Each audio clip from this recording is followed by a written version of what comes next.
Aujourd'hui à l'émission, je m'entretiens avec le directeur général du Cégep Beauce-Appalaches. Et également, on s'est entretenu avec les comédiens de la pièce de théâtre Viva Italia. Bienvenue à Action Magazine.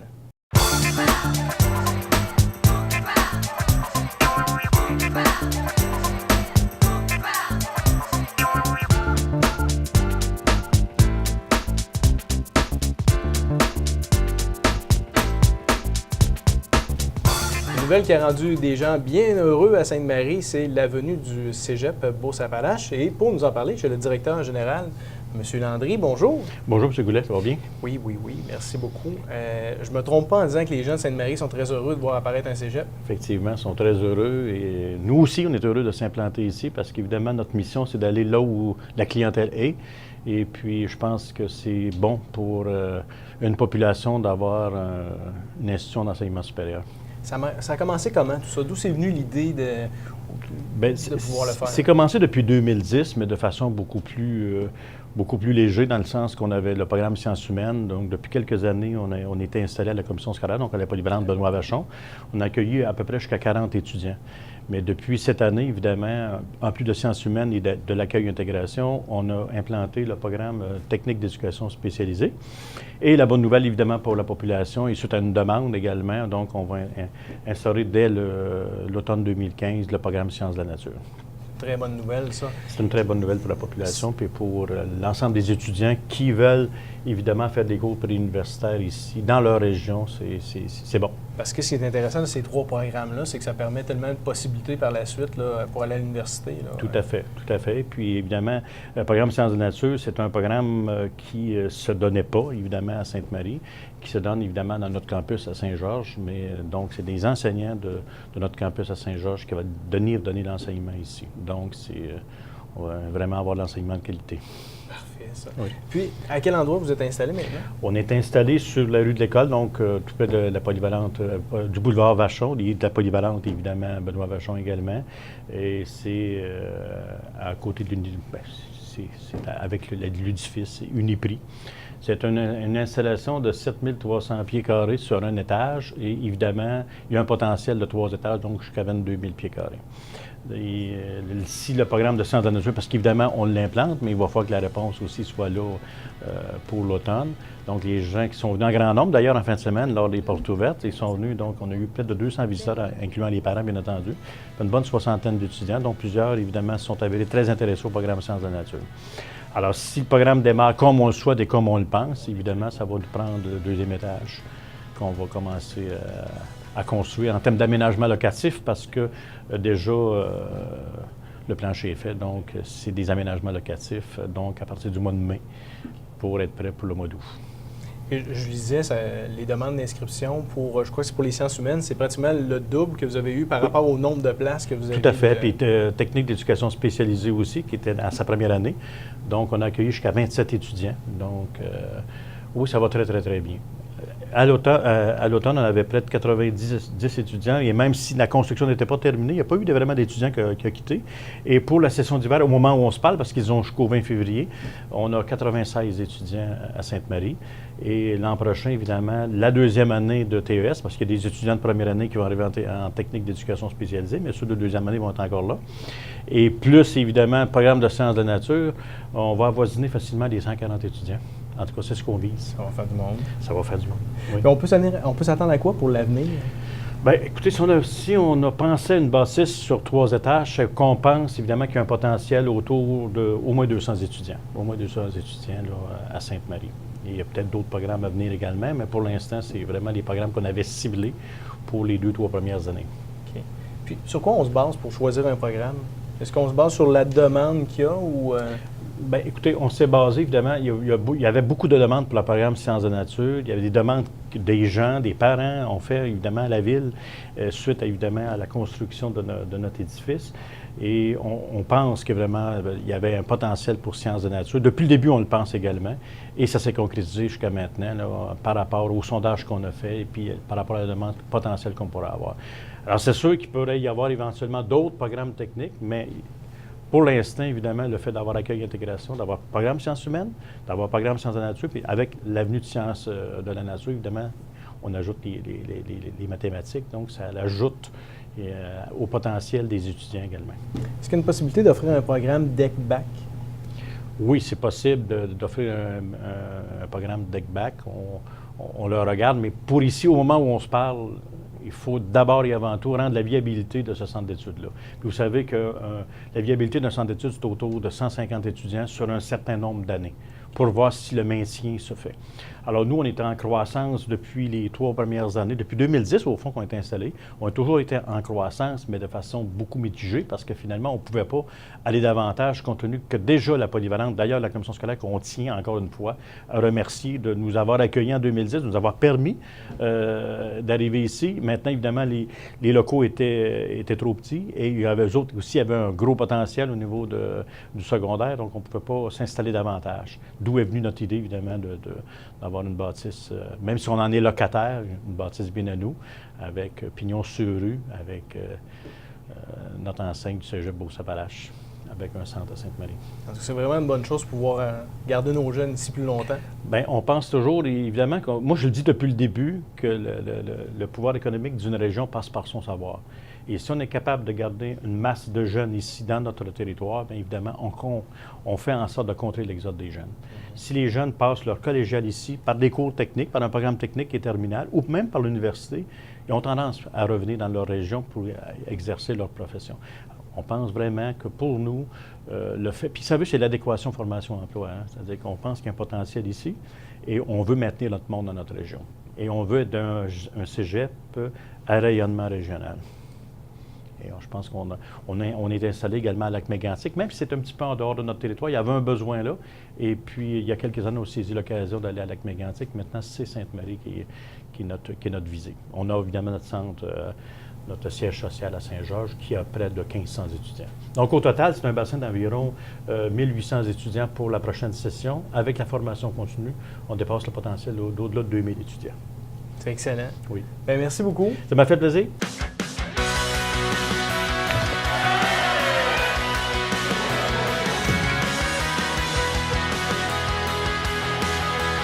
Pour les étudiants. La vie étudiante. Les sports. Et les amis. Le Cégep Beauce-Appalaches, mon vrai réseau social.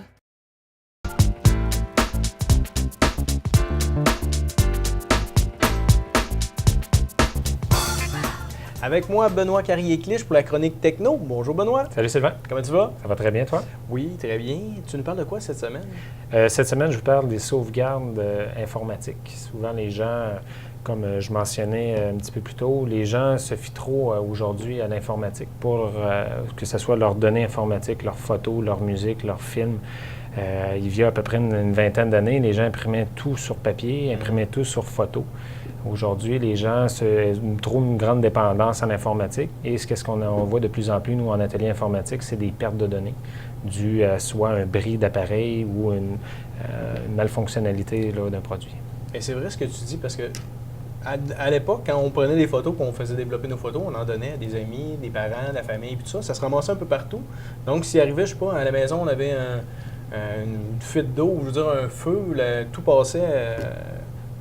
on pouvait récupérer, il y avait des amis, on pouvait aller chercher des photos, des choses comme ça. Maintenant, si on a tout le stocké sur des médias numériques, oublie ça, on n'a plus rien. Il y a beaucoup de vie, une bonne partie de notre vie qui peut s'envoler assez rapidement. C'est qu'aujourd'hui, j'ai amené quelques produits qui vont pouvoir vous aider à soit faire des sauvegardes de données, mais aussi à avoir une certaine conscience concernant les sauvegardes. Il existe deux grandes façons de faire des sauvegardes, soit sur des médias physiques, comme j'ai apporté ici, que ce soit des clés USB, que ce soit des disques durs externes, ou aujourd'hui, on parle beaucoup du cloud, le côté nuagique, là, le terme français. C'est que c'est deux façons de l'opérer. C'est sûr que ce n'est pas les mêmes capacités, puis ce n'est pas les mêmes coûts. On entend parler beaucoup, exemple, qu'est-ce qui est côté nuagique de Dropbox, iCloud, SkyDrive. C'est des fonctionnalités numériques qu'on envoie nos données dans les nuages, dans des serveurs d'entreprise. Est-ce que c'est plus fiable? Oui, en théorie, ils disent que c'est très sécuritaire, mais d'un autre côté, c'est nos données qui s'en vont à des étrangers. C'est ça. C'est que les gens aiment un petit peu moins ça. Ce qu'on recommande souvent aux gens, c'est toujours d'avoir deux copies, que ce soit dans votre ordinateur principal et, exemple, sur un disque dur externe, ou même chez un ami, ça soit un petit peu que ce soit à 2 places, c'est ça qu'on C'est ça, conseille. exactement. C'est peut-être faire un backup, de se faire une sauvegarde sur un disque dur. Puis comme tu dis, tu le laisses chez des parents ou des amis. Au moins, on a en 2 endroits différents. Parce que si on s'en fait un, on le laisse à la maison, puis il arrive quelque chose à notre maison, on n'est pas plus avancé. Effectivement. Puis les gens, souvent, qu'est-ce qu'ils vont dire? Ah, c'est compliqué à faire les sauvegardes, je pense jamais. J'ai pas pensé à mettre ma clé à faire ma sauvegarde. Aujourd'hui, avec Windows, que ce soit Windows 7 ou Windows 8, il y a des modes automatiques de sauvegarde. C'est qu'on va connecter soit une clé USB, tout dépendant de la capacité qu'on a besoin, ou un disque dur, et on peut lui dire hebdomadairement, périodiquement, et dire à chaque semaine, à chaque mois, de faire une copie automatique. Et l'ordinateur va nous avertir s'il y a eu un problème de sauvegarde, un problème de capacité de storage, mais aussi si on y va avec des solutions en ligne, c'est le même principe. Il y a des compagnies qui se spécialisent là-dedans, qui vont carrément prendre vos informations d'ordinateur et de vous l'envoyer directement en ligne. Et lorsque vous avez un bris, un pépin, vous êtes facilement capable de reprendre toutes ces informations-là. Mais tu parlais justement de la sauvegarde dans le nuage. Là, le problème, on est tellement dépendant à ça. C'est tellement simple maintenant, ça se fait automatiquement. Tu parlais de Dropbox plus tôt. On peut synchroniser notre appareil photo qui est sur notre cellulaire. Automatiquement, ça va monter dans le nuage. Mais on le prend pour acquis. Si demain matin, Dropbox décide qu'il met la clé dans la porte ou que finalement, il met son service payant, bien là, on est dépendant de ça. Exactement. C'est sûr que du côté nuagique, il y a 2 volets à ça. Il y a la gratuité que souvent les compagnies, que ce soit Dropbox, que ce soit iCloud, vont vous donner une certaine capacité automatiquement et gratuitement. De l'autre côté, il y a des versions professionnelles qui existent pour les entreprises. C'est sûr qu'il y a un coût à défrayer, autant que ce soit des médias physiques, mais il y a un coût à défrayer mensuellement ou annuellement. Mais au moins, c'est beaucoup plus sécuritaire et ils ont certaines protections aussi pour le vol d'informations. Puis pour nous démêler dans tout ça, parce qu'il y a vraiment plusieurs modèles, tu parlais de clés USB, il y a des disques durs, il y a des capacités aussi, mais comment on fait pour démêler tout ça? C'est sûr qu'à la base, il faut connaître qu'est-ce qu'on doit sauvegarder. Que ce soit, exemple, des fichiers, que ce soit des photos, des images, que ce soit des vidéos. Qu'est-ce qui prend le plus d'espace? Souvent, ça va être les vidéos. Et qu'est-ce qui prend le moins d'espace? C'est les fichiers texte. À partir de là, on est capable de connaître la capacité qu'on doit sauvegarder. Aujourd'hui, qu'est-ce qu'on recommande souvent aux gens pour la facilité de sauvegarde? C'est qu'on prend la capacité storage présentement sur votre ordinateur et on prend identiquement le disque dur qu'on va sauvegarder. Exemple, j'ai amené ici un disque dur de 3 TB, c'est 3 terabytes. En français, c'est 3 téraoctets. Ça représente quoi? C'est 3000 MB. Qu'est-ce que ça représente? Une image va être entre 4 et 6 MB. Fait que c'est énorme comme capacité. Est-ce que c'est trop? Peut-être pour certains gens, mais c'est pour ça qu'il existe aussi des clés USB un peu moins volumineuses. On parle de 8 GB jusqu'à 128 GB. Dans les prix, ça va être de 9 $ jusqu'à 100 $ pour des clés USB. Mais le plus gros des vendeurs, c'est des disques durs externes d'une capacité de 1 TB qu'on vend présentement à 89 $. C'est garanti 2 ans avec la compagnie et en même temps, c'est une des façons les plus fiables à transférer les données. Super. La clé USB, je reviens là-dessus. Dans le fond, il y a différents prix pour la clé USB. Oui, ça va avec la mémoire, mais est-ce que ça vaut la peine? Mettons, si je compare une marque de clé USB, exemple de 8 GB, versus une autre marque, est-ce que ça vaut la peine de... Une marque qui est plus... Est-ce que ça vaut la peine de payer plus cher pour... Il y a certaines clés qu'on va parler, c'est le côté performance, le côté de rapidité d'écriture sur la clé. Souvent, les gens qui vont faire une copie de sauvegarde, leur réflexe, c'est long à prendre une copie de sauvegarde. Souvent, aujourd'hui, vous allez voir des nouvelles générations de clés USB qu'on va appeler USB 3.0. Ça, c'est la nouvelle norme présentement du marché. Par contre, si vous achetez des clés USB ou des disques durs qui sont prêts pour cette technologie-là, il faut s'assurer que votre ordinateur soit prêt pour le faire. Si votre ordinateur n'est pas USB 3.0, mais vous achetez un composant, un disque dur qui est 3.0, ça va fonctionner, mais c'est comme un peu une chaîne, le maillon le plus faible qui va faire la résistance, c'est qui va être le USB 2.0 qui va prendre le dessus sur le USB 3. Est-ce que la clé va être mieux qu'un disque dur? C'est de savoir votre capacité. Il y a des gens qui commencent en informatique, qui n'ont pas énormément de données. La clé USB va faire très bien l'ouvrage pour quelques dollars. En terminant, une fois qu'on a fait la sauvegarde, est-ce que tu suggères d'effacer l'original? Non, et de là, pourquoi on appelle ça une copie de sauvegarde? C'est que votre sauvegarde va faire en sorte que si votre disque dur va faire défaut ou le disque dur de votre ordinateur fait défaut, au moins il y a une place qui va rester. Souvent, c'est quand même assez rare que les deux vont briser en même temps. Parfait. Bien, merci beaucoup, Benoît. Merci, Sylvain.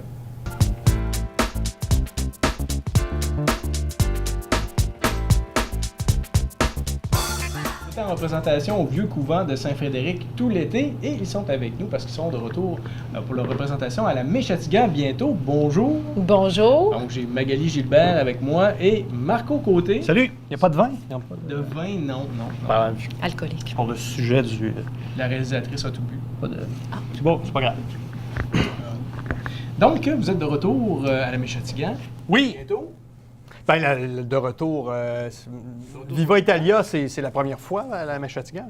Moi, je suis de retour, elle, c'est pas mal une première fois, C'est toi. pas mal une première, oui. Comme un micro dans les mains. Oui. Oui, ici. Oui, c'est ça. Donc, on va faire Viva Italia à la Méchatigan, 13-14 février. Puis on a bien hâte. On a vraiment hâte. On a très, très hâte. Racontez-nous un peu, c'est quoi l'histoire? C'est l'histoire de Martin. Martin, qui est un type qui, le jour de son mariage, sa femme ne se présente pas.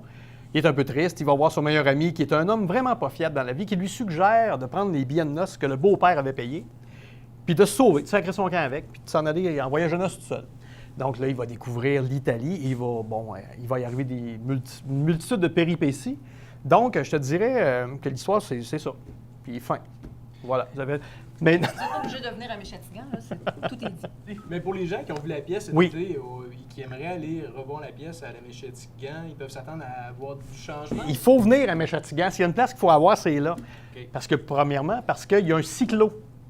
Je sais pas c'est quoi. Je ne savais même pas c'était quoi un cyclo jusqu'à temps que j'arrive à la Méchatigan. Un cyclo, c'est une toile énorme. C'est vraiment gigantesque en arrière qui couvre la scène, la totalité de la scène. Ce qui veut dire que le spectacle de Viva Italia, c'est de la projection. C'est des décors réels, des décors vivants.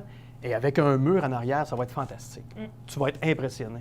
J'y étais, ma fille, cette semaine. C'est vraiment impressionnant. J'ai hâte. Donc, les gens, les comédiens vont jouer devant un décor vivant, entre autres. Bon, il y a une scène sur un navire sur la côte amalfitaine. Donc, les gens vont être sur l'océan. Ils vont visiter vraiment l'Italie. On se le fait dire l'été passé, du côté de Saint-Frédéric, que pour ceux qui n'avaient pas vu l'Italie, ça donnait vraiment le goût d'y aller. Il y avait des gens qui sont venus, qui avaient déjà vu l'Italie. Puis, ça leur rappelait vraiment des beaux souvenirs. Donc, c'est une pièce qui est drôle, oui, mais qui est aussi romantique. C'est pour ça qu'on fait ça à Saint-Valentin. C'est concept.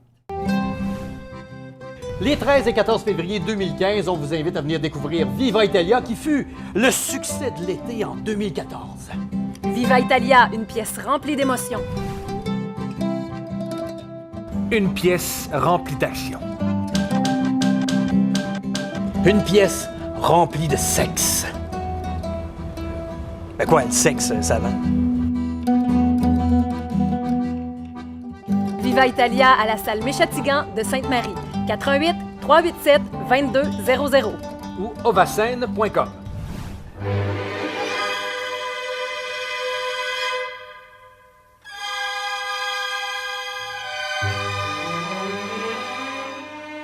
Et toi, Magali, c'était ta première expérience au niveau du jeu?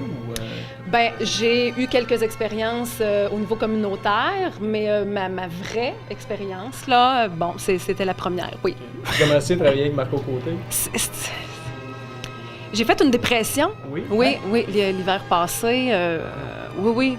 Ben, Marco et Pierre-Luc sont des personnes, comment je pourrais dire, Les très, chanceux qu'ils soient pas là.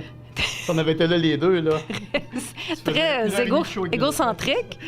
Donc, ça prend une force de caractère assez puissante là, pour pouvoir travailler avec ces deux êtres exceptionnels. Non, pour vrai, on a vraiment beaucoup de plaisir, là. J'adore ça. Beaucoup de plaisir. Les Oui. gens vont en avoir du plaisir. Ben aussi. oui, ça se transmet, ça Ouais. transpire sur la scène, n'est-ce pas? Venez en grand nombre. Il reste Oui. plein de billets. Les dates? En terminant? 13-14 février.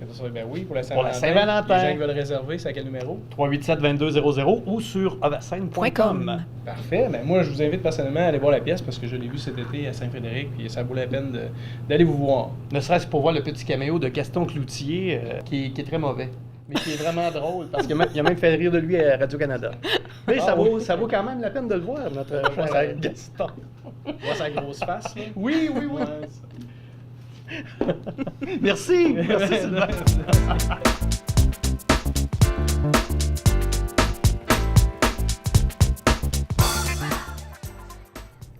Je m'entretiens avec Mme Claudia Fauché, directrice gestion du patrimoine à la Caisse Desjardins Nouvelle-Beauce, et on parle de REER. Bonjour. Bonjour. On est dans une période justement propice à ça. On a à choisir des REER si on veut en prendre, mais comment on fait pour voir plus clair là-dedans? Comment on fait pour se démêler? Bien, je vous dirais que la première... En fait, c'est la question qui tue.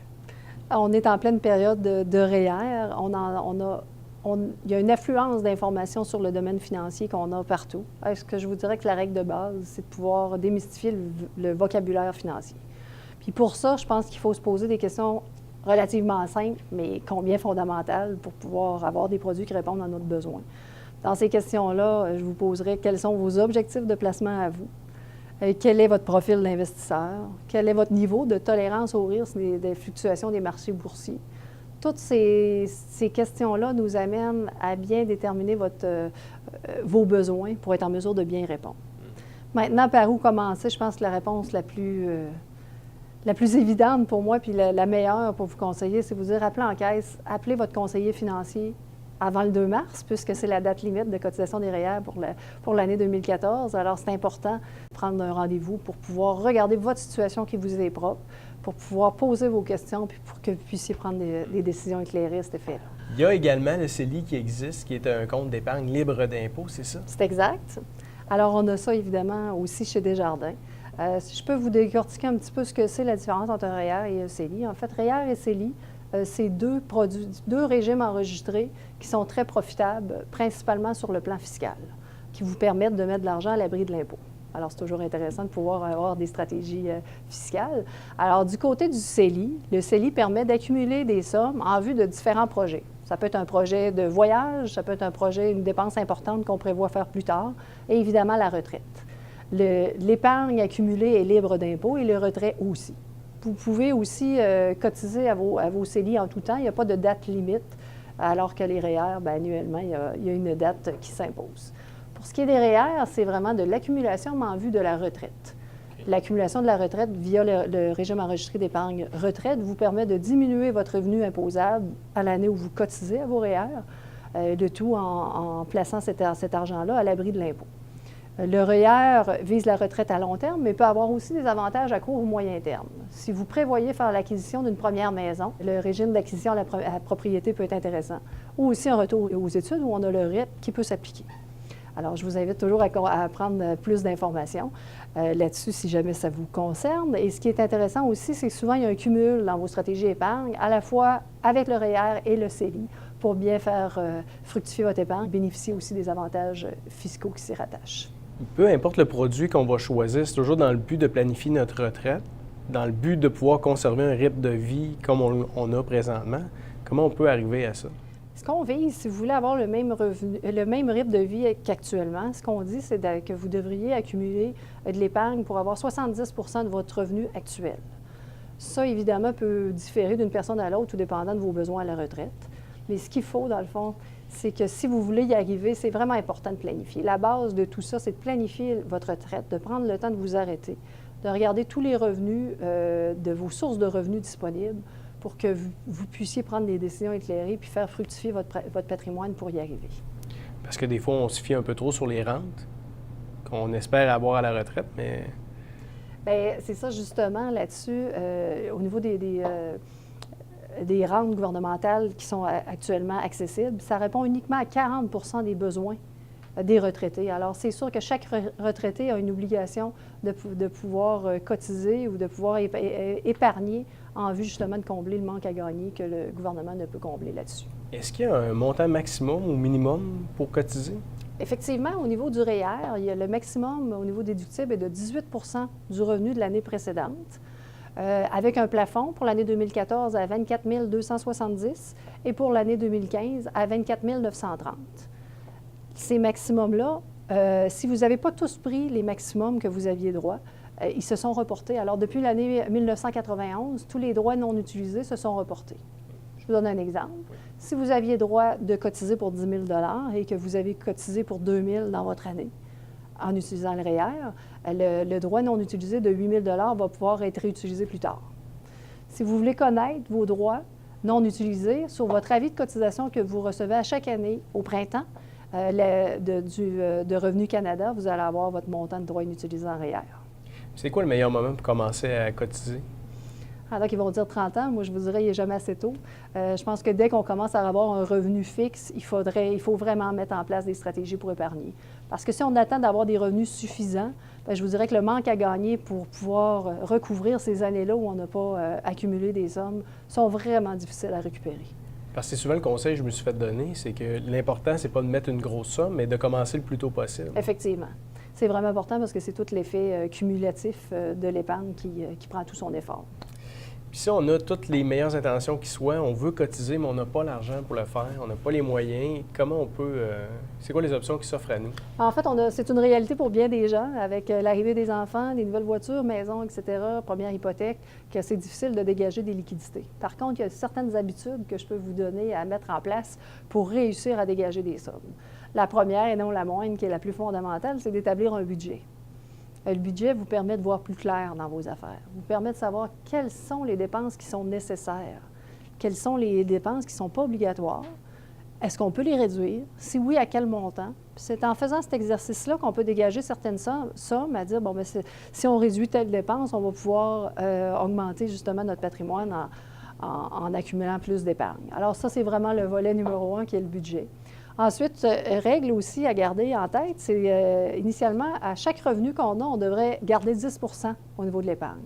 Si on suit cette règle-là, on devrait arriver à notre retraite avec une somme quand même assez considérable. Fait que ça, c'est la règle de base. C'est sûr que si 10 % pour vous paraît inaccessible, vaut mieux 1 % que rien du tout, parce que l'effet cumulatif des années fait son œuvre et puis tous les rendements que vous allez avoir fait fructifier votre avoir là-dessus. Oui, puis avec le temps, notre situation financière peut changer, puis on peut cotiser un peu plus à travers les années. Exact. Utiliser nos droits non inutilisés. Tout à fait. Vous faites des liens, c'est bon. Ouais, Autre chose aussi qui est important, je voudrais mettre en place, c'est les versements périodiques. Oui. Un versement périodique, c'est que vous décidez de la fréquence et du montant que vous mettez à l'épargne, et ça se fait automatiquement dans votre compte.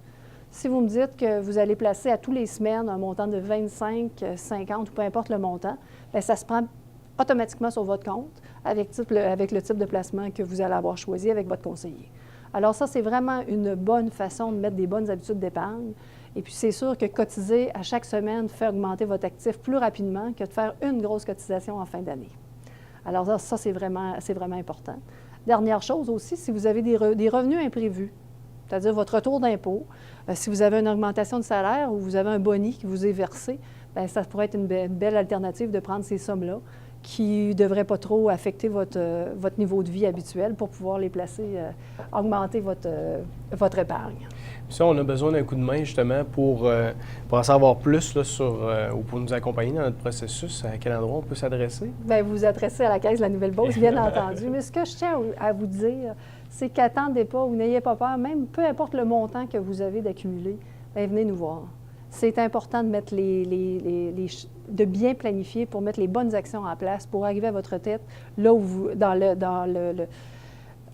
l'optique que vous allez avoir choisi d'y atteindre. Fait que c'est vraiment important de bien planifier, c'est la base. Alors, nos conseillers financiers en caisse sont là pour vous aider justement à vous aider à planifier puis à avoir un meilleur patrimoine pour votre retraite. Puis de plus en plus, on peut faire affaire sur Internet. Est-ce qu'on peut le faire avec Desjardins, cotiser notre REER sur Internet? Absolument. On a une plateforme Internet qui est super intéressante et conviviale avec Accéder. Alors, pour les gens qui sont habitués, je vous invite à aller voir parce que c'est très facile et vraiment convivial puisque vous pouvez le faire à toute heure du jour ou de la nuit, dans le confort de votre foyer, que ce soit pour un REER ou un CELI, tout peut se faire en ligne. Évidemment, on a toujours le service en personne qui est là.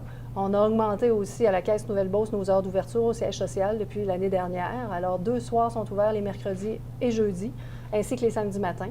Et aussi, vous pouvez appeler dès 6 heures le matin jusqu'à 10 heures sur semaine et aussi la fin de semaine, de 8h30 le matin à 4 heures, pour pouvoir prendre un rendez-vous ou avoir des conseils aussi financiers au bout du fil pour qu'on soit là pour vous aider. Il n'y a plus de raison de ne pas cotiser. Là. Absolument. On est là pour vous, alors on vous invite à nous appeler. C'est jusqu'au 2 mars qu'on peut cotiser notre REER? Exact. Date limite 2 mars. Cette chronique est une présentation des caisses Desjardins de la Nouvelle-Beauce.